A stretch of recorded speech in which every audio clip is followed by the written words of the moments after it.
ನಮಸ್ತೆ, ನನ್ನ ಹೆಸರು ಯೋಗೇಶ್ ಅಂತ ಹೇಳ್ಬಿಟ್ಟು. ಇವತ್ತೇನು ಅಕ್ಕ ಬಾಡಿ ಸಿಕ್ಕಿದೆ, ಅವರ ಸ್ವಂತ ತಮ್ಮ. ಸುಮಾರು 12 ವರ್ಷ ಆಗಿತ್ತು ಅಕ್ಕನ ಮದುವೆ ಮಾಡಿಕೊಟ್ಟು. ಇದೇ ಕೆಸ್ಕುಡು ಗ್ರಾಮಕ್ಕೆ ಮದುವೆ ಮಾಡಿಕೊಟ್ಟಿದ್ದು. ಅವರು ಸ್ವಂತ ರಿಲೇಷನ್ನೇ. ಅವರು ಇಷ್ಟಪಟ್ಟೆ ಮದುವೆ ಆಗಿದ್ದರು. ಮನೇಲಿ ಸ್ವಲ್ಪ ವಿರೋಧ ಇದ್ದರೂ ಕೂಡ ಅವರು ಕೂಡ ಅಪೋಸ್ ಮಾಡ್ದೇ ಇಷ್ಟಪಟ್ಟು ಮದುವೆ ಆಗಿದ್ದರು. ಸತತವಾಗಿ ಹೆಚ್ಚು ಕಡಿಮೆ ಚಿಕ್ಕಮಂಗ್ಳೂರಲ್ಲೇ 12 ವರ್ಷನೂ ಜೀವನ ಸಾಗಿಸಿದ್ರು. ಅದರಲ್ಲಿ 2 ಮಕ್ಕಳು, ಮುದ್ದಾದ ಮಕ್ಕಳಿದೆ. ಒಬ್ಬರ ಹೆಸರು 2 ಮಕ್ಕಳಿದೆ. 2 ಮಕ್ಕಳು ಕೂಡ ಮುದ್ದಾಗಿದ್ದು ಚೆನ್ನಾಗಿದ್ದು. ಸಂಸಾರದಲ್ಲಿ ಚಿಕ್ಕ ಪುಟ್ಟ ಜಗಳಕ್ಕೆ ಈ ಅತಿರೇಕಕ್ಕೆ ಹೋಗ್ಬಿಟ್ಟು ಇವತ್ತಿನ ದಿನ ಈ ಥರ ಆಗಿದೆ. ಅವತ್ತೇನು ಅಕ್ಕನ ಬಗ್ಗೆ ಆರೋಪ ಮಾಡಿದರು, ಅವಳು ಅಫೇರ್ ಇದೆ, ಅದಿದೆ ಇದಿದೆ ಅಂತೆಲ್ಲ ಹೇಳ್ಬಿಟ್ಟು ಅದೆಲ್ಲ ಸುಳ್ಳು. ಯಾಕೆಂದರೆ ಪ್ರತ್ಯಕ್ಷವಾಗಿ ಕಂಡವರು ಹೇಳ್ತಾರೆ, ಮತ್ತು ಅವಳು ಸಾಕ್ಷಿಗಳು ಎಲ್ಲ ಸಮೇತ ಫೋನಲ್ಲಿ ಎಲ್ಲವೂ ಕೂಡ ರೆಕಾರ್ಡ್ ಆಗಿದೆ. ಈಗ ಅದನ್ನು ಪ್ರೂವ್ ಮಾಡ್ಕೊಳೋಕ್ಕೋಸ್ಕರ ಅಕ್ಕ ಕೂಡ ಇಲ್ಲ, ಅಕ್ಕನ್ನ ಮರ್ಡ್ರ್ ಮಾಡಿ ಫೋನು ಸಿಗದೇ ಇರೋ ಥರ ಮಾಡಿ ಸ್ವತಃ ಅವ್ರ ಹೊಲದಲ್ಲೇ ಭೂಮಿಗೆ ಹಾಕಿದ್ದಾರೆ. ಹೆಚ್ಚು ಕಡಿಮೆ ನಾವು ಇದ್ರ ಪ್ರಕರಣದ ಬಗ್ಗೆ ಮಾತಾಡಿ 2 ತಿಂಗಳ ಹಿಂದೆನೇ ಕೂಡ ಸಮಜಾಯಿಷಿ ಮಾಡಿ ಮನೆಯಲ್ಲೇ ಎಲ್ಲರೂ ರಾಜಿ ಪಂಚಾಯಿತಿ ಮಾಡಿದ್ವಿ. ಆವಾಗ ಅವರೆಲ್ಲ ತಪ್ಪುಗಳು ಒಪ್ಕೊಂಡು ನಾನು ಸರಿ ಮಾಡ್ಕೊಂಡು ಜೀವನ ಸಾಗಿಸ್ಕೊಂಡು ಹೋಗ್ತೀನಿ, ಒಡೆಯಲ್ಲ ಬಡಿಯಲ್ಲ ಅಂತ ಹೇಳಿ ಇದು ಮಾಡೋಗಿದ್ರು. ಅದಾದಮೇಲೆ ಮತ್ತೆ ಮೊನ್ನೆ ತಾನೇ ನಮ್ಮಪ್ಪನಿಗೂ ಬೈದ್ಬಿಟ್ಟು ಯಾತು ಕೇಳ್ದ ಆ ಥರ ಕೆಟ್ಟದಾಗಿ ಕೆಲವೊಂದು ಪದಗಳನ್ನ ಯೂಸ್ ಮಾಡಿ ಫೋನ್ ಮಾಡಿದ್ನ ಇಂಥವ್ರಿಗೆ ಅಂತೆಲ್ಲೂ ಹೇಳಿ, ಮತ್ತು ಚಿಕ್ಕ ವಿಚಾರ ಒಂದಿಷ್ಟು ಸಾಂಬಾರು ಸೊಪ್ಪು 10 ಕಂತೆಯಲ್ಲಿ ಒಂದಿಷ್ಟು ಸಾಂಬಾರು ಸೊಪ್ಪು ಉಳ್ಕೊಂಡಿದೆ ಅಂತ ಹೇಳ್ಬಿಟ್ಟು ಅದಕ್ಕೂ ಕೂಡ ಹೊಡೆದಿದ್ದಾರೆ. ರಾಜಿ ಪಂಚಾಯಿತಿ ಆದಮೇಲೆ ನೋಡಿ, ಇಲ್ಲಿ ಇಷ್ಟು ಸಾಂಬಾರು ಸೊಪ್ಪು ಸೋಸಿ 10 ಕಂತೆಯಲ್ಲಿ ಇಷ್ಟು ಸಾಂಬಾರು ಸೊಪ್ಪು ಇಷ್ಟು ಉಳಿದಿದೆ ಅಂತ ಹೇಳ್ಬಿಟ್ಟು ಇದಕ್ಕೂ ಕೂಡ ಹೊಡೆದಿದ್ದಾರೆ. ಇಷ್ಟು ಸಹಿಸ್ಕೊಳಕ್ಕಾಗದೆ ನಾನು ಇರಲ್ಲ, ನಿನ್ನ ಜೊತೆ ಸಂಸಾರ ಮಾಡೋಕ್ಕೆ ಕಷ್ಟ ಇದೆ, ನಾನು ಬಿಟ್ಟು ಹೋಗ್ತೀನಿ ಅಂತ ಅಂದಾಗಲೂ ಕೂಡ ಅದನ್ನು ಕೂಡ ಅಪೋಸ್ ಮಾಡಿದ್ದಾರೆ. ಅದಕ್ಕೂ ನಾನು ಬೇಕಾದ್ರೆ ಸಾಕ್ಷಿ ಸಮೇತ ತೋರಿಸ್ತೀನಿ. ನನ್ನೇನು ಬಿಟ್ಟು ಆಚೆಗೆ ಹೋಗಿ ನೀನು ತೆಗಿಲಿಲ್ಲ, ನೀನು ತೆಗಿದ್ಬಿಟ್ಟು ಇನ್ನೊಂದು ಮಾಡಲಿಲ್ಲ ಅಂದ್ರೆ ನಮ್ಮ ಅಪ್ಪನ ತೂ ನೀವು ಮಗನೆಲ್ಲ ಕಣ ಅದೇನು ಮಾಡ್ಕೊಂತ ಇದನ್ನ ವಿಡಿಯೋ ಇಟ್ಕೊಂಡು ಅದೇನು ಮಾಡ್ಕೊಂತ ಬಾಡಿಕೆ ಈಗಲೇ ಹೇಳ್ತಾ ಇದ್ದೀನಿ ಕೇಳು. ಆಮೇಲೆ ಇನ್ನೊಂದೇನು ಹೇಳ್ದಲ್ಲ, ಅವ್ರದ್ದು ಹೇಳು, ಅವ್ರದ್ದು ವಂಶ ಅದೇ ಹೇಳ್ದಲ್ಲ, ಅದೇ ಹೇಳು. ನೀನು ಹೋಗು, ನಾನು ಮಾಡ್ಲೋರು ವಂಶ ನಿರ್ವಂಶ ಮಾಡ್ತೀನಿ, ನಾನು ಮಾಡ್ಲೋದು ಕೇಳು, ನಾನು ಮಾಡ್ಲೋದು ಕೇಳು. ಈಗ ಅದನ್ನು ಹೇಳ್ತಲ್ವಾ, ನೀನ್ ಹೇಳ್ತೀನಿ, ನಿನ್ ಬಾಯಿ ಕೇಳಿಸ್ಕೊಂತ ನೋಡಿ. ಈ ಥರ ಹಿಂಸೆ ಕೊಟ್ಟು ಕೂಡ ಇದು ಮಾಡಿದ್ದಾರೆ. ಅವಳು ಬಿಟ್ಟು ಬರ್ತೀನಿ ಅಂದಾಗಲೂ ಕೂಡ ಕೇಳಿಲ್ಲ, ಕೊಲೆ ಮಾಡೇ ಬಿಡೋದು, ನಿನ್ನನ್ನು ಯಾವುದೇ ಕಾರಣಕ್ಕೂ ಬಿಡಲ್ಲ ಅನ್ನೋ ಥರಕ್ಕೂ ಮಾತಾಡಿದ್ದಾರೆ. ಕೊಲೆ ಮಾಡಿದಾದ್ಮೇಲೆ ಅವ್ನ ತಪ್ಪನ್ನ ಮುಚ್ಚಾಕೋಣಕ್ಕೋಸ್ಕರ ಅಫೇರ್ ಇದೆ ಅಂತೆಲ್ಲ ಹೇಳ್ಬಿಟ್ಟಿದ್ದಾರೆ. ಅದು ಮೊಬೈಲು ಬಿಟ್ಟಿಲ್ಲ. ಈಗ ನಾವು ಪ್ರೂವ್ ಮಾಡ್ಕೊಬೇಕು, ಅಕ್ಕನ ಯಾವುದೇ ಈ ಥರ ಅಕ್ರಮ ಸಂಬಂಧ ಇಲ್ಲ ಅಂತ ಪ್ರೂವ್ ಮಾಡ್ಕೊಳಕ್ಕೋಸ್ಕರ ನಾವು ಪ್ರೂವ್ ಮಾಡ್ಕೋಬೇಕು ಅಂದರು ವಿತಿನ್ 3 ತಿಂಗಳು ಕಾಲಿಡ್ ಸಮೇತ ಪೊಲೀಸವರು ತೆಗೆದು ನೋಡಿದ್ದಾರೆ. ಯಾವುದೇ ಅನ್ನೋನ್ ಪರ್ಸನ್ಗೆ ಮಾತಾಡಿರೋದಾಗಲಿ ಯಾವುದೇ ಆಗಲಿ ಏನೂ ಆಗಲಿ ಒಂದೇ ಒಂದು ಸುಳಿವು ಸತ ಸಿಕ್ಕಿಲ್ಲ. ಇದನ್ನು ನಾವು ಪ್ರೂವ್ ಮಾಡ್ಕೋಬೇಕು ಅಂದರೆ ಅಕ್ಕನೂ ಇಲ್ಲ, ಅಕ್ಕನ ಬಾಡಿ ಈ ಥರ ಮಾಡಾಕಿದ್ದಾರೆ, ಫೋನು ಸಮೇತ ಇಲ್ಲ.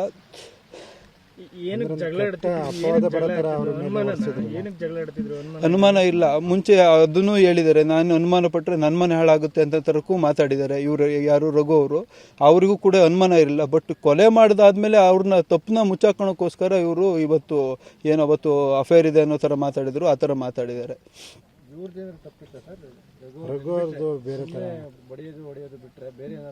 ಚಿಕ್ಕ ಪುಟ್ಟ ವಿಚಾರಗಳಿಗೂ ಅವ್ರು ಹೊಡೆದು ಬಡದೆ ಸಮಾಧಾನ. ಕೆಲವೊಂದು ನನಗೆ ಹೆಚ್ಚು ಕಡಿಮೆ 12 ವರ್ಷದಿಂದ ಅಕ್ಕನು ಯಾವುದು ಕೂಡ ಶೇರ್ ಮಾಡ್ಕೊಂಡಿರಲಿಲ್ಲ. ಇವತ್ತು ಓಸತಿ ಏನು ರಾಜಿ ಪಂಚಾಯತಿ ಆಯಿತು, ಅವತ್ತು ಪ್ರತಿಯೊಂದು ಕೂಡ ಓಪನ್ ಆಗಿ ಹೇಳಿದ್ರು, ಈ ಥರ ಹಿಂಗೆ ಚಿಕ್ಕ ವಿಚಾರಗಳಿಗೆ ಯಾವ ಒಡವೆ ಬೆಂಡಾದಾಗ ಕೆಲವೊಂದು ಒಡವೆಗಳು ಬೆಂಡಾಗುತ್ತೆ, ಬೆಂಡಾದಾಗ ಅದನ್ನ ಸರಿ ಮಾಡಿಸ್ಕೊ ಬರಬೇಕು ಹೊರತು ಅದನ್ನ ನೀನು ಬೆಂಡ್ ಮಾಡಿದ್ಯಲ್ಲ ಅಂತ ಹೇಳ್ಬಿಟ್ಟು ಹೊಡೆದಿದ್ದಾರೆ. ಇವತ್ತು ಬಂಗಾರದಂತ ಅಕ್ಕನ ನಾನು ಕಳ್ಕೊಂಡಿದ್ದೀನಿ, ನಾನು ಯಾರಿಗೆ ಹೊಡಿಲಿ, ನಾನು ಯಾರು ಕೇಳಲಿ? ಇದ್ರ ಬಗ್ಗೆ 2 ತಿಂಗಳಾದ್ಮೇಲೆ ನಮಗೆ ಮುಂಚೆ ಯಾವುದನ್ನು ಈ ಥರ ಸಂಸಾರದಲ್ಲಿ ಹಿಂಗೆ ಆಗ್ತಿದೆ, ತೊಂದರೆಗಳಾಗ್ತಿದೆ ಅಂತ ಹೇಳ್ಕೊತಾ ಇರಲಿಲ್ಲ. ಯಾಕೆಂದರೆ ಇವರು ಸಂಬಂಧದವರೇ ಇದ್ರು, ನಾವು ಸಂಬಂಧದವಿದ್ವಿ. ಇಬ್ಬರು ಸಂಬಂಧವು ಚೆನ್ನಾಗಿರಲಿ, ನಾವು ಅನುಸರಿಸ್ಕೊಂಡು ಹೋಗೋಣ, ಇದು ಮಾಡ್ಕೊಂಡು ಹೋಗೋಣ ಅನ್ನೋ ಥರ ಅವ್ರು ಏನೇ ತಪ್ಪು ಮಾಡಿದ್ರು ಇವಳು ಹೊಟ್ಟೆಗೆ ಹಾಕ್ಕೊಂಡು ಇವಳು ಸಮಾಧಾನ ತೊಗೊಂಡು ಎಲ್ಲ ಥರಕ್ಕೂ ತಡೆದೇ ಹೇಳೆ. ಈಗ 2 ತಿಂಗಳಿಂದ ಏನಾಗಿತ್ತು, ವಿಪರೀತ ಆಗೋಗಿತ್ತು. ₹1 ಹೆಚ್ಚು ಕಡಿಮೆ ಇವರು ಒಂದೂವರೆ ವರ್ಷ ಆಗಿದೆ ಅಕ್ಕನ ಕೈಲಿ ₹1 ದುಡ್ಡು ಕೊಡ್ದೇನೆ. ಕೆಲವೊಂದು ಎಲ್ಲೇ ಹೋದ್ರು ನೀನು ಫೋನ್ಪೇ ಮಾಡು ಅಂತ ಫೋನ್ QR ಕೋಡ್ ಕಳಿಸು, ನಾನು ಅದಕ್ಕೆ ಫೋನ್ಪೇ ಮಾಡ್ತೀನಿ ಅನ್ನೋ ಥರ. ಅಂದರೆ ಕೆಲವೊಂದು ಎಲ್ಲೆಲ್ಲಿ ಇವರು ತಡಿಬೇಕು, ಅಕ್ಕನ್ನ ಎಲ್ಲೆಲ್ಲಿ ಅವಾಯ್ಡ್ ಮಾಡಬೇಕು ಆ ಥರ ಎಲ್ಲ ಮಾಡಿದ್ದಾರೆ. ಕೊನೆಗೆ ಮನೆ ಕೆಲಸಕ್ಕೆ ಜೀತದಾಳಿದ್ದರದನ್ನು ದುಡ್ದು ಹೇಳಿ ಅವಳು ಬೆಳಿಗ್ಗೆ 10 ಜನಕ್ಕೆ ತಿಂಡಿ ಮಾಡೋಕ್ಕೆ ಸ್ಟಾರ್ಟ್ ಮಾಡಿದ್ರೆ ಮಧ್ಯಾಹ್ನ 10 ಜನಕ್ಕೆ, ನೈಟ್ 10 ಜನಕ್ಕೆ, ಮಕ್ಕಳನ್ನ ಸ್ಕೂಲಿಗೆ ಕಳಿಸೋದ್ರಿಂದ ಹಿಡಿದು ಅವ್ರು ವರ್ಕ್ ಮಾಡಿಸೋದ್ರಿಂದ ಹಿಡಿದು ಅಕ್ಕನೇ ಎಲ್ಲದು ಪ್ರತಿಯೊಂದು ಮಾಡ್ತಾ ಇದ್ದಿದ್ದು. ರಘುವರ್ ಮಾನಸಿಕವಾಗಿ ಗಂಡ ಹೆಂಡತಿ ನಡುವೆ ಡಿಫ್ರೆನ್ಸ್ ಬರೋ ಥರ ಆ ಥರದ ಒಂದು ಇದನ್ನು ಕಳ್ಕೊಬಿಟ್ಟಿದ್ರಿ, ಏನು ಹೇಳ್ತಾರೆ? ಹೌದು ಸರ್, ನಾವು ಈಗ ಹೆಚ್ಚು ಕಮ್ಮಿ 2 ತಿಂಗಳಿಂದ ಗಮನಿಸಿದ್ದಂತೆ ಅವ್ರು ಏನು ಮಾಡಬೇಕು ಅದನ್ನು ಮಾಡೇ ತೀರಬೇಕು ಅನ್ನೋ ಥರ ಒಂದು ನಿರ್ಧಾರಕ್ಕೆ ಬಂದಾಗಿತ್ತು. ಅಂದರೆ ನಾನು ಅವಳನ್ನ ಯಾವ ಥರ ಹಿಡ್ಕೋಬೇಕು ಅದೇ ಥರ ಹಿಡ್ಕೊಬೇಕು, ಅವಳನ್ನ ಹೆಂಡತಿ ಸ್ಥಾನಕ್ಕೆ ಯಾವ ಥರ ಕೊಡಬೇಕು ಆ ಸ್ಥಾನಕ್ಕೆ ಕೇಳಿದಾಗ ಇಲ್ಲ ನಾನು ಹೇಳ್ದಂಗೆ ಯಾವ ಥರ ಇರಬೇಕು ಆ ಥರ ಇರಬೇಕು ಅನ್ನೋ ಥರ ಸ್ಟೇಟ್ಮೆಂಟ್ಗಳು ಕೊಟ್ಟಿದ್ರು. ನಿಮ್ಮ ಸಿಸ್ಟರ್ ಬಗ್ಗೆ ಒಂದು ಕೆಟ್ಟದಾಗಿ ಮಾತನ್ನು ಹೇಳೋಗಿದ್ದಾರೆ, ಅದ್ರ ಬಗ್ಗೆ ನಿಮ್ಮ ಸ್ಪಂದನೆ? ಅದೇ ಸರ್, ನಾನು ಹೇಳ್ತಾ ಇದ್ದೀನಿ, ಇವತ್ತು ಅವಳು ಇಲ್ಲ ಅವನು ಇಲ್ಲ ಪ್ರೂವ್ ಮಾಡೋಣ ಅಂದರೆ ಅಕ್ಕನ ಬಿಟ್ಟು ಹೋಗಿರ್ಬೇಕಿತ್ತು ಅಥವಾ ಅಕ್ಕನ ಫೋನ್ ಬಿಟ್ಟು ಹೋಗಿರ್ಬೇಕಿತ್ತು. ನಾನು ಹೇಳ್ತಿದ್ದೀನಲ್ಲ ಸರ್, ಬಸವನಹಳ್ಳಿ ಪೊಲೀಸ್ ಠಾಣೆಯವರು ಪ್ರತಿಯೊಂದು ಕಾಲ್ ರೆಕಾರ್ಡ್ ತೆಗ್ದಿದ್ದಾರೆ, ಎಲ್ಲದೂ ತೆಗ್ದಿದ್ದಾರೆ. ಒಂದೇ ಒಂದು ಅನ್ನೋನ್ ಪರ್ಸನ್ಗೆ ಕಾಲ್ ರೆಕಾರ್ಡಿಂಗ್ ಹೋಗಿಲ್ಲ. ಇವಳು ಕೆಲಸ ಮನೆ ಬೆಳಗ್ಗೆ 5 ಗಂಟೆಗೆ ಎದ್ದು ಮನೆ ಒರೆಸಿ ಪೂಜೆ ಮಾಡಿ ಮಕ್ಕಳನ್ನ ಓದಿಸಿ ತಿಂಡಿ ಮಾಡಿ ಕೆಲಸ ಮುಗಿಸಿ ಅದಾದಮೇಲೆ ಅಂಗಡಿಗೆ ಹೋಗಿ ಏನಾದ್ರು ಕೆಲಸ ಇದ್ದರೆ ಕೆಲಸ ಮಾಡಿ ಅದಾದಮೇಲೆ ಮನೆಗೆ ಬಂದು ಮನೇಲಿ ಮತ್ತೆ ಅಡುಗೆ ಮಾಡಿ ಮಕ್ಕಳು ನೋಡ್ಕೊತಿದ್ದು ಹೊರತು ಆ ಥರ ಕೆಟ್ಟ ಅಪ್ಪದನ್ನ ಯಾವುದೂ ಒರೆಸೋಕ್ಕೆ ಚಾನ್ಸ್ ಇಲ್ಲ.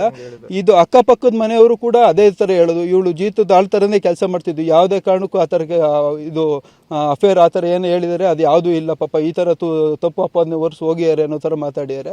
ಮತ್ತು ಇನ್ನೊಂದೇನು ಅಂದರೆ ಅವಳನ್ನ ಪ್ರೂವ್ ಮಾಡ್ಕೊಳಕ್ಕೋಸ್ಕರ ಅವಳನ್ನ ಉಳಿಸೋಗ್ಬೇಕಿತ್ತು. ಅವನು ಆ ಥರ ಏನಾದ್ರು ಇದ್ದಾಗ ರಾಜ್ಯ ಪಂಚಾಯತಿ ಮಾತಾಡಿದಾಗ ಅವ್ರ ಅಪ್ಪ ಅಮ್ಮ ಮುಂದೆ ಆಗಲಿ, ನಮ್ಮಪ್ಪ ಅಮ್ಮ ಮುಂದೆ ಆಗಲಿ, ಇಲ್ಲ ನಾವು ಇನ್ನೊಬ್ರು ಕರ್ಕೊಬಂದು ದೊಡ್ಡವ್ರ ಮುಂದೆ ಆಗಲಿ ಅವ್ರು ಅದನ್ನು ಹೇಳ್ಬೇಕಿತ್ತು. ಆ ಥರ ಏನಾದ್ರು ಇದ್ದಿದ್ದಿದ್ರೆ ಅವತ್ತು ಇರಲಿಲ್ಲ, ಅದಕ್ಕೆ ಹೇಳಿಲ್ಲ ಅವರು.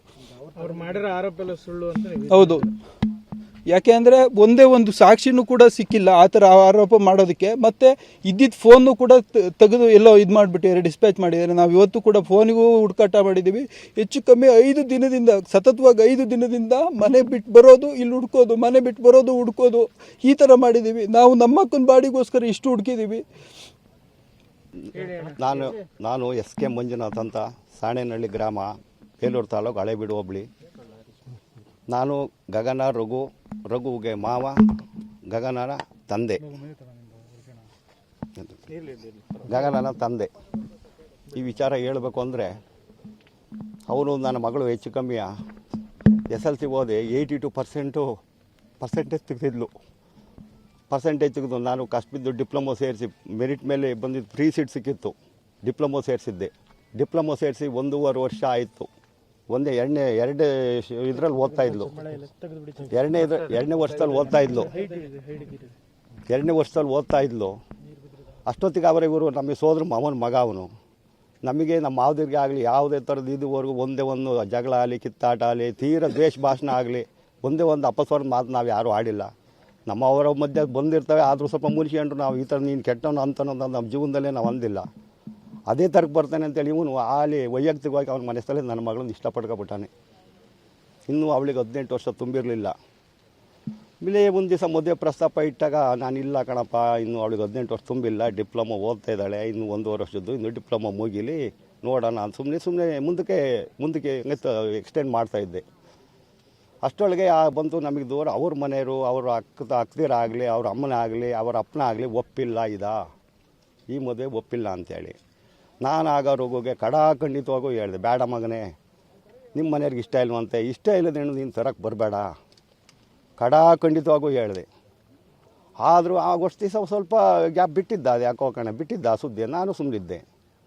ಆಮೇಲೆ ನನ್ನ ಮಗಳನ್ನ ಹಂಗೂ ಒಂದು ಸಾರಿ ಕೇಳಿದೆ, ಏನವ ಅಂತೇಳಿ.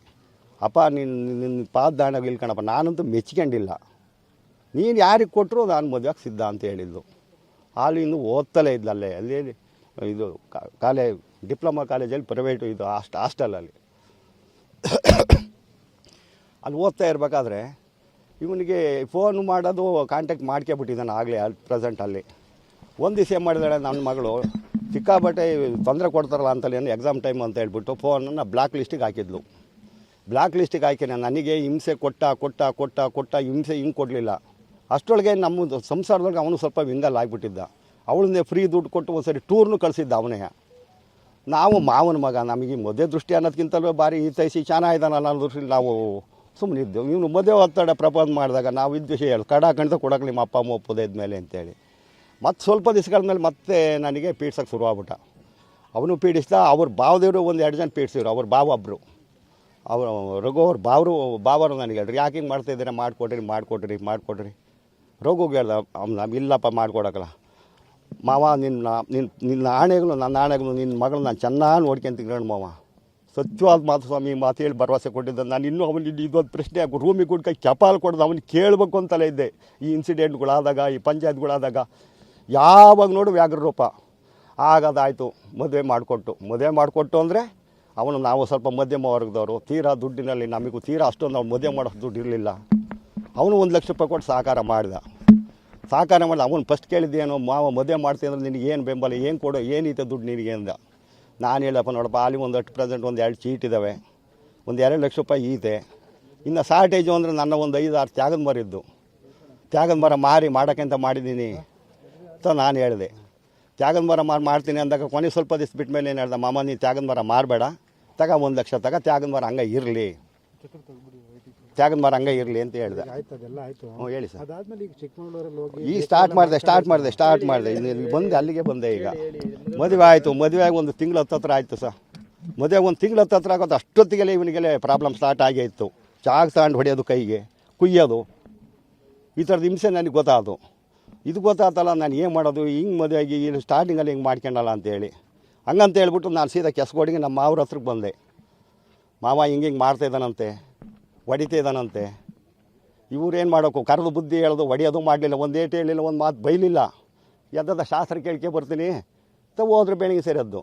ಬೆಳಗ್ಗೆ ಸೇರಿದ ಶಾಸ್ತ್ರ ಕೇಳ್ಕೊಂಬಂದು ಗಂಡ್ಕೊಟ್ಟು ಸರಿ ಬಂದಿಲ್ವಂತೆ, ಅಷ್ಟೇ ಹೇಳಿದ್ದು. ಗಂಡ್ಕೊಟ್ಟು ಸರಿ ಬಂದಿಲ್ವಂತೆ ಅಂದ್ರೆ ಅವ್ರ ಸಂಸಾರ ಹಿಂಗೆ ಇರಲಿ ಅಂತಲೇನು ಅವ್ರ ಮನೋಭಾವನೆ, ಅಷ್ಟೇ ಸುಮ್ಮನೆ ಆದರು. ಆಮೇಲೆ ಅದಾದಮೇಲೂ ಕೆಲವು ಮಧ್ಯದಲ್ಲಿ ಹೊಡಿತಾ ಇದ್ದಾನೆ ಅನ್ನೋ ಬಂದು ಕೆಲವು ಇನ್ಸಿಡೆಂಟ್ಗಳಿದ್ದು. ಹೇಳ್ರಿ ಅಂದ್ರೆ ಇನ್ನೊಂದು 2-3 ಇನ್ಸಿಡೆಂಟ್ ಇದ್ದಾವೆ, ಬೇಕಾದ್ರೆ ಬಾಯ್ಬಿಟ್ಟು ಹೇಳ್ತೀನಿ. ಹೆಂಗೆ ಅಂದ್ರೆ ಒಂದು ದಿವಸ ನಮ್ಮ ಮಗನ ಮಕ್ಕಳಿದ್ದಾವೆ 2 ಮಕ್ಕಳು ಅಂದ್ರೆ ಪ್ರಾಣ ನಮಗೂ ಬರ್ತವೆ. ಈಗ ನಾನು ಅವಳ ಅಮ್ಮನ ಬಿಟ್ಬೇಕಾದ್ರೆ ನಾನು 3 ತಿಂಗಳು ಸ್ವಲ್ಪ ದಿವಸದಲ್ಲ ನಾನು ಕರ್ಕೊಂಡೋಗಿ ಸುಮಾರು ದಿವಸ ನಾನೇ ಇಟ್ಕೊಂಡು ಕಳಿಸಿದ್ದೀನಿ. 2 ಮಕ್ಕಳೂ ಅದೇ ಥರ ಸಾಕಿದ್ದೀನಿ, ಹಂಗೆ ಕರೆದು ಈಗಲೂ ಬೇಕಾದ್ರೆ ಹಬ್ಬ ಅಂತ ಬರ್ತವೆ. ಆಮೇಲೆ ಏನು ಮಾಡಿದ್ದಾರೆ, ಒಂದು ಮೊಬೈಲ್ ಒಂದು ಮಗು ಯಾವುದೋ ನೀರೊಳಗೆ ಹಾಕ್ಬಿಟ್ಟಿದೆ.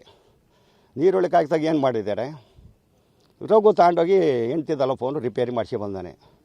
ರಿಪೇರಿ ಮಾಡಿಸಿ ಬಂದರೆ ಏನಾಯ್ತು, ಅದಕ್ಕಿಂತ ಮೊದಲಾಗಿ ಸ್ವಲ್ಪ ದಿವಸ ಮುಂಚಿತವಾಗಿ ಅದು ಅವನ ಮೊಬೈಲ್ ಕೆಟ್ಟೋಗಿ 13,000 ಕೊಟ್ಟು ರಿಪೇರಿ ಮಾಡಿಸಿ ಬಂದಿದ್ದಾನೆ. 13,000 ರೂಪಾಯಿ ರಿಪೇರಿ ಮಾಡಿಸ್ಕೊಟ್ರೆ ಇದು ರಿಪೇರಿ ಮಾಡಿಸಿದ್ದ. ಇವ್ರ ಅಪ್ಪಗೆ ತಗೊಂಡು ಫೋನ್ ಮಾಡಿ ಹೇಳಿದ್ದಾನೆ, ಅಪ್ಪ ಇವತ್ತು ಫೋನ್ ಹುಡುಗ ನೀರೊಳಗೆ ಹಾಕಿ ಫೋನ ನೀಗಿ 9,000 ರೂಪಾಯಿ ಖರ್ಚಿಗೆ ತಂದ ಅಂತೇಳಿ. ಅದಕ್ಕೆ ಅವ್ರ ತಂದೆಯರು ಏನು ಅನ್ಬೇಕು ಸ್ವಾಮಿ, ತಂದೆ ಅಂದರೆ ಯಾರು ನಮ್ಮ ಮಾವನೆಯ. ಇಬ್ಬರುಡ್ಲೂ ತಟ್ಟೆ ಕೊಟ್ಟು ಅಂಗಡಿ ಮುಂದೆ ಭಿಕ್ಷೆ ಬೇಡ ಕೂರಿಸು ಅಂತ ಹೇಳಿರು. ಇಬ್ಬರುಡ್ಲೂ ತಟ್ಟೆ ಕೊಟ್ಟು ಅಂಗಡಿ ಮುಂದೆ ಭಿಕ್ಷೆ ಬೇಡ ಕೂರಿಸು ಅಂದರು. ಅದು ನನ್ನ ಮಗಳಿಗೆ ಹಿಂಸೆ ಆಯಿತು, ಮಾನಸಿಕ ಒಂದು ನೋವು ಆಯಿತು.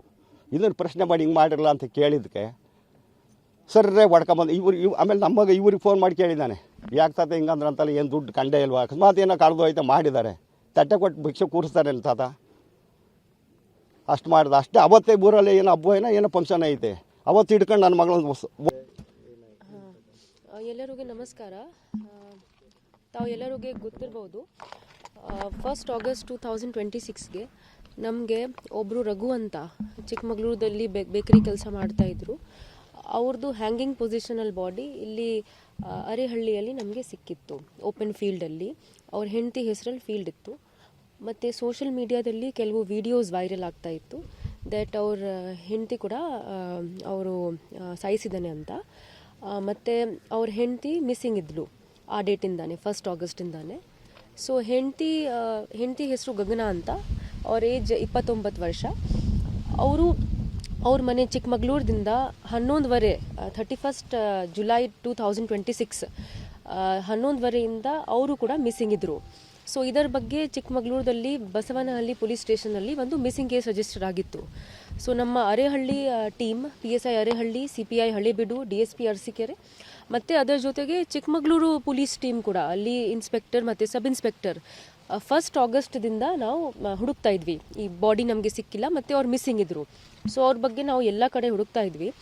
ಅದರ ಜೊತೆಗೆ ಕಳೆದ 2 ದಿನದಿಂದ ನಾವು ಎಲ್ಲ ಕಡೆ, ಅರೆಹಳ್ಳಿ ಕಡೆ ಎಲ್ಲ ಕಡೆ ಅವ್ರದ್ದು ಟವರ್ ಲೊಕೇಶನ್ ತಗೊಂಡು ಅವ್ರ ಹಸ್ಬೆಂಡ್ ರಘು ಯಾರು ಕಮಿಟ್ ಮಾಡಿದ್ರು. ಅವ್ರದ್ದು ಟವರ್ ಲೊಕೇಶನ್ ತಗೊಂಡು ಅವ್ರ ವೆಹಿಕಲ್ ಮೂವ್ಮೆಂಟ್ ನೋಡಿ ಎಲ್ಲ ಅವ್ರದ್ದು ಫೋನ್ ಅನಾಲಿಸಿಸ್ ಮಾಡಿ ನಾವು ನಮ್ಮ 25 ಜನ ಮೆನ್, DR ಪಾರ್ಟಿ, ಡ್ರೋನ್ ಮತ್ತು ಸೋಕೋ ಟೀಮ್ ಮತ್ತು ಡಾಗ್ ಸ್ಕ್ವಾಡ್ ಜೊತೆಗೆ ನಾವು ಆಲ್ಮೋಸ್ಟ್ 3-4 ಡೇಸಿಂದ ನಾವು ಹುಡುಕ್ತಾ ಇದ್ವಿ. ನಿನ್ನೆ ರಾತ್ರಿ ನಮಗೆ ಈ ಫೀಲ್ಡಲ್ಲಿ, ಇದೇ ಫೀಲ್ಡಲ್ಲಿ ಅವರು ಕೂಡ ಕಮಿಟ್ ಮಾಡಿದರು. ಈ ಲ್ಯಾಂಡಲ್ಲಿ ನಮಗೆ ಮಾಹಿತಿ ಬಂತು ದಟ್ ಒಂದು ಪೂಲ್ ಆಫ್ ಬ್ಲಡ್ ಟೈಪ್ ಸಿಕ್ಕಿದೆ. ಅದರ ಮೇಲೆ ನಾವು ನಿನ್ನೆ ಒಂದು FIR ತಗೊಂಡಿದ್ದೀವಿ ಮರ್ಡ್ರದ್ದು. ಆ FIR ತಗೊಂಡ ನಂತರ ನಮಗೆ ಗೊತ್ತಾಯಿತು ದಟ್ ಇಲ್ಲಿ ನಾವು ಎಕ್ಸ್ಯೂಮೇಷನ್ ಮಾಡಬೇಕು. ಬಾಡಿ ಅವರು ಡಿಗ್ ಮಾಡಿರಬಹುದು, ಬರಿ ಮಾಡಿರಬಹುದು. ಸೊ ಅದಕ್ಕೆ ನಾವು AC ಸಕಲೇಶ್ಪುರಾಗೆ ನಿನ್ನೆ ರಾತ್ರಿನೇ ಒಂದು ರೆಕ್ವಿಸಿಷನ್ ಕೊಟ್ಟಿದ್ದೀವಿ.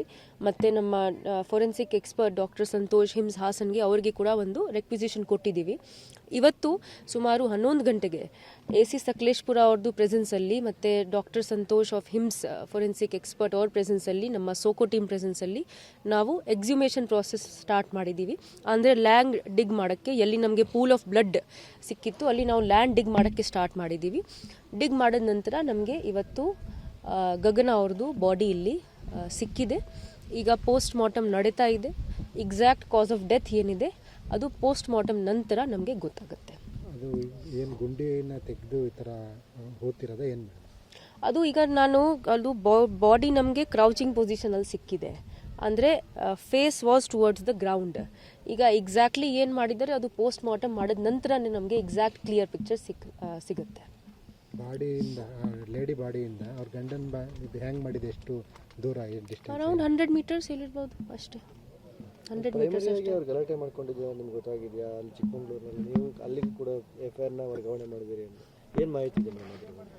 ಇಲ್ಲ, ಗಲಾಟೆ ಬಗ್ಗೆ ನಮಗೆ ಏನು ಮಾಹಿತಿ ಇರಲಿಲ್ಲ. ಚಿಕ್ಕಮಗಳೂರಲ್ಲಿ ಬಸವನಹಳ್ಳಿ ಪೊಲೀಸ್ ಸ್ಟೇಷನಲ್ಲಿ ಒಂದು ಮಿಸ್ಸಿಂಗ್ ಕೇಸ್ ರಿಜಿಸ್ಟರ್ ಆಗಿತ್ತು. ಯಾಕಂದರೆ ಗಗನ ಅವರು ಬಸವನಹಳ್ಳಿಯಿಂದ ಮಿಸ್ಸಿಂಗ್ ಆಗಿದ್ರು. ನಮಗೆ ಬರೀ 1 ಆಗಸ್ಟ್ಗೆ ಇಲ್ಲಿ ನಾವು UDR ಮಾಡಿದ್ದೀವಿ. ಯಾಕಂದರೆ ಇವರು ಕಮಿಟ್ ಮಾಡಿದ್ರು. ಗಗನ ಅವ್ರದ್ದು ಬರೀ ವಿಡಿಯೋಸ್ ಇತ್ತು ಕೆಲವು ಫೋನ್ ಒಳಗಡೆ. ಅದರ ಬೇಸಿಸ್ ಮೇಲೆ ಮತ್ತೆ ಅವ್ರು ಸಿಗ್ತಾ ಇರಲಿಲ್ಲ. ಅದರ ಬೇಸಿಸ್ ಮೇಲೆ ನಾವು ಮಿಸ್ಸಿಂಗ್ ಕೇಸ್ ರಿಜಿಸ್ಟರ್ ಮಾಡಿದ್ದೀವಿ. ಸೊ ನಾನು ಹೇಳಿದ್ದೀನಿ ಆಲ್ರೆಡಿ 1 ಆಗಸ್ಟಿಂದಾನೇ ನಾವು ಗಗನ ಅವ್ರಿಗೆ ಹುಡುಕ್ತಾ ಇದ್ದೀವಿ. ನಿನ್ನೆ 3 ದಿನದಿಂದ ನಮ್ಮದು 25 ಜನ ಮೆನ್ ಮತ್ತು SOCO team and dog squad ಜೊತೆಗೆ ನಾವು ಪೂರ್ತಿ ಅಲ್ಲಿ ಎಲ್ಲಿ ಅವ್ರ ಮೂವ್ಮೆಂಟ್ ಇದೆ ಅಲ್ಲಿ ನಾವು ಹುಡುಕಿದ್ದೀವಿ. ನಿನ್ನೆ ನಮಗೆ ಕ್ಲೂ ಸಿಕ್ತು. ಇದೇ ಲ್ಯಾಂಡ್ ಮೇಲೆ ನಮಗೆ ಒಂದು ಪೂಲ್ ಆಫ್ ಬ್ಲಡ್ ಸಿಕ್ತು. ಅದರ ಬೇಸಿಸ್ ಮೇಲೆ ನಮಗೆ ಡೌಟ್ ಆಯಿತು. ಅದಾದ ನಂತರ ನಾವು FIR ರಿಜಿಸ್ಟರ್ ಮಾಡಿದ್ದೀವಿ. ಸಂದೇಹ ಮೇಲೆ ನಾವು AC ಸಕಲೇಶ್ಪುರ ಅವ್ರಿಗೆ ರೆಕ್ವಿಸಿಷನ್ ಕಳಿಸಿದ್ದೀವಿ. ಅದರ ಬೇಸಿಸ್ ಮೇಲೆ ನಾವು ಇವತ್ತು ಎಕ್ಸ್ಯೂಮೇಷನ್ ಮಾಡಿದ್ದೀವಿ. ಎಕ್ಸ್ಯೂಮೇಷನ್ ಮಾಡಿದ ನಂತರ ನಮಗೆ ಗೊತ್ತಾಯಿತು. ಕೊಲೆ ಮಾಡಿಬಿಟ್ಟು ಅವ್ರು ಹ್ಯಾಂಗ್ ಮಾಡ್ಕೊಂಡಿರೋದು ಮನೆ ಮೇಲೆ. ಹಾಂ ಕರೆಕ್ಟ್. ಹಾಂ, ಸೊ ನಮ್ಮ ಪ್ರಾಥಮಿಕ ನಮಗೆ ಏನು ಪಿಕ್ಚರ್ ಸಿಕ್ಕಿದೆ ಇಲ್ಲಿ ತನಕ, ಅದರ ಬೇಸಿಸ್ ಮೇಲೆ ಅವರು ಕೊಲೆ ಮಾಡಿದ ನಂತರ ಅವರೇ ಮಾಡಿದ್ದಾರೆ ಇಲ್ಲಿ. ಬಟ್ ಈಗ ತನಿಖಾ ಹಂತದಲ್ಲಿದೆ. ನಿನ್ನೆನೇ ಮರ್ಡರ್ ಕೇಸ್ ರಿಜಿಸ್ಟರ್ ಆಗಿದೆ. ಎಕ್ಸಾಕ್ಟ್ಲಿ ಯಾಕೆ ಕೊಲೆ ಮಾಡಿದರು, ಹೆಂಗೆ ಕೊಲೆ ಮಾಡಿದರು, ಎಷ್ಟು ಗಂಟೆಗೆ ಕೊಲೆ ಮಾಡಿದರು, ಅದು ಎಲ್ಲ ನಮಗೆ ತನಿಖೆ ಮಾಡಿದ ನಂತರ ನಮಗೆ ಎಕ್ಸಾಕ್ಟ್ ಪಿಕ್ಚರ್ ಗೊತ್ತಾಗುತ್ತೆ. 31 July 11:30 PM. So almost night 31 July 11:30 ರಾತ್ರಿಗೆ ಅಲ್ಲಿಂದ ಚಿಕ್ಕಮಗಳೂರಿಂದ ಹೊರಟಿದ್ದಾರೆ. ಸೊ ಇಲ್ಲಿ ನಮಗೆ 1 ಆಗಸ್ಟ್ ಬೆಳಿಗ್ಗೆ ಅವ್ರದ್ದು ಬಾಡಿ ಸಿಕ್ತು, ರಘು ಅವ್ರದ್ದು.